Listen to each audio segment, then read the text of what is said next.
People, to all leaders, to gathered chiefs, welcome.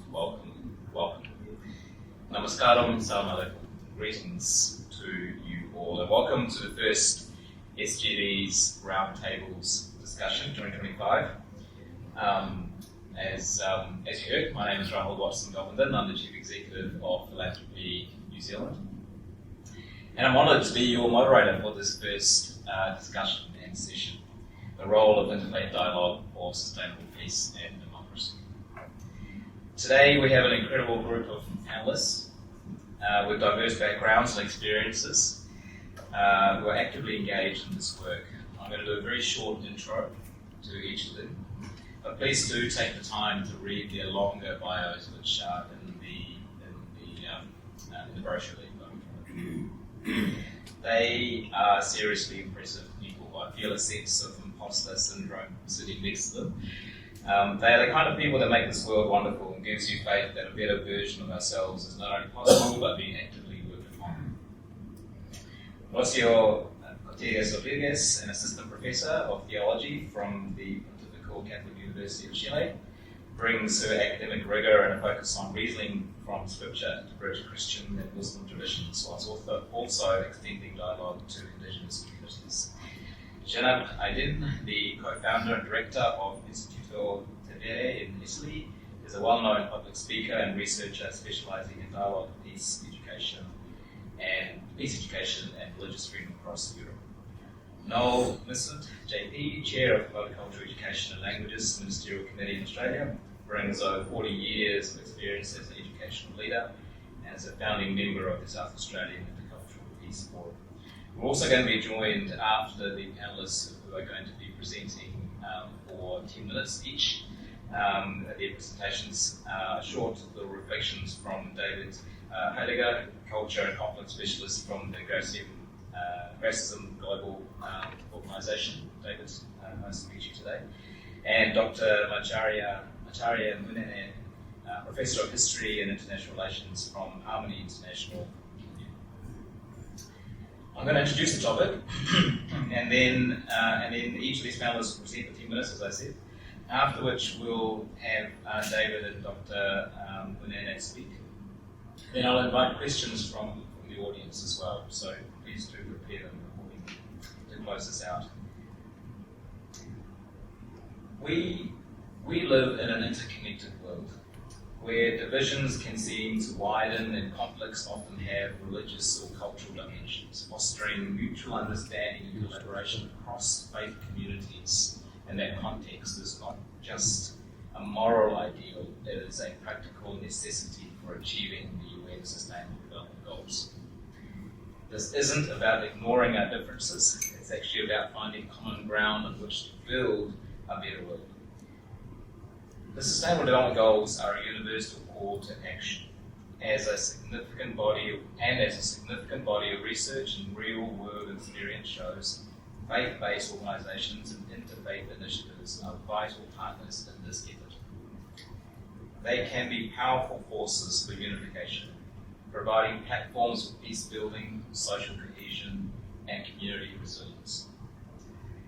They are also deeply embedded in communities, often operating health facilities, schools, and other essential services.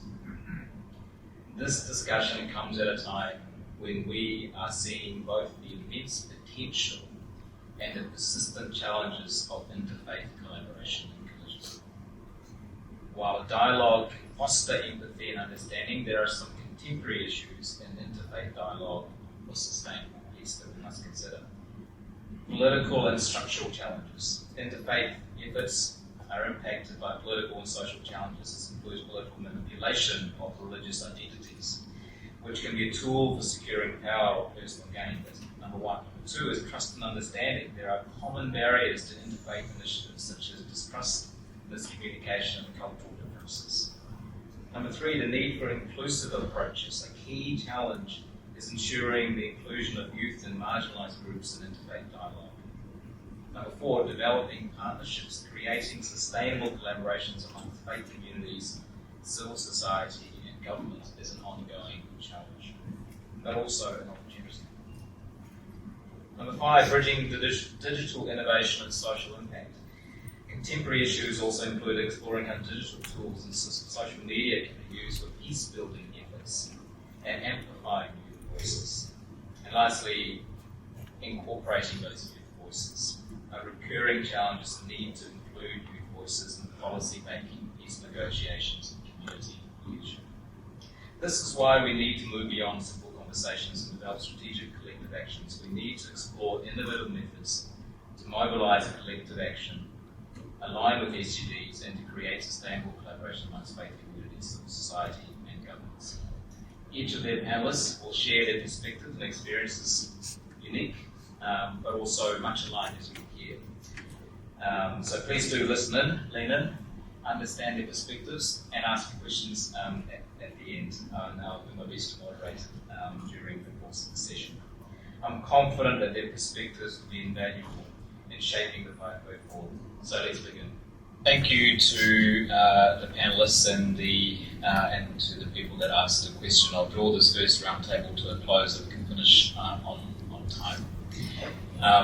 Just to summarise what we sort of covered, Rossio buttoned up and talked about three things: hospitality, inter-religious dialogue, and religious literacy. The importance of taking action and recognising that laws by themselves do not give you a solution. Jeff talked about the difference between interfaith versus interreligious. I thought that was an interesting dichotomy, which I hadn't considered before.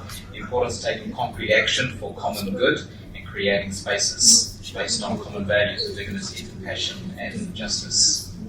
Noel gave us some wonderful vignettes that I'll take away and take notes. The enemy of religions cannot be other religions. An invisible suitcase of dreams. The deep spring within each person where the divine resides, where you can allow the divine to speak to you. The Dajjari, is it? The Dajjari that you mentioned. Dr. Govindan talked about why we have faith, that all faiths need each other, and the need for intra-faith dialogue within each faith, the primacy of education, and that those who reflect on weaknesses are better able to address them. And David spoke about the New York experience, the diversity that sits in New York, but the unity that sits within that diversity. The wonderful metaphor of tunnels and bridges that bring the 300 different boroughs together, and how we might go about building those tunnels and bridges ourselves. And a reminder and a call to actually go to the website of that he mentioned, Gracism Global website, where you can assess your own personal call to action, identify your own bridge building skill, and how you might want to take that forward as well.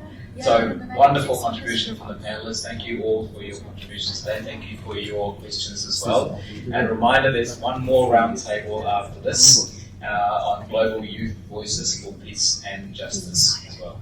Looking forward to that. Thank you, everybody.